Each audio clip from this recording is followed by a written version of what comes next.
అలా ఇప్పుడు అసెంబ్లీ సమావేశం జగన్మోహన్ రెడ్డి గారు అసెంబ్లీ సమావేశం అతను అడగాలి, నేనేం చెప్తాను, అతను అడిగి చెప్తాను, నేనేం చెప్తాను.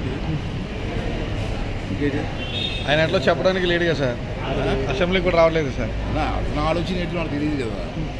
నేనైతే రమ్మనే స్టేట్మెంట్ ఇచ్చాను. చూసుకుంటూ మీరు ఎమ్మెల్యే హక్కుంది మాట్లాడడానికి, చాలా స్లోగా పోయి వచ్చి అసెంబ్లీకి వచ్చి మాట్లాడండి పెద్ద సంస్థలు చెప్పారు.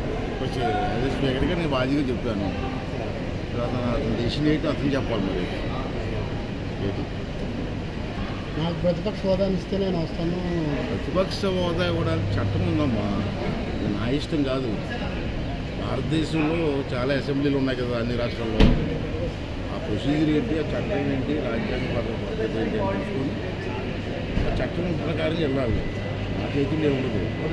అదే చెప్పాను, చట్టం నాకు చేతుల్లో లేదు. చట్టం పని చట్టం చేసుకోవద్దని చెప్పాను. నాకు ప్రతిపక్ష హోదాని ఇస్తే నేను వస్తాను.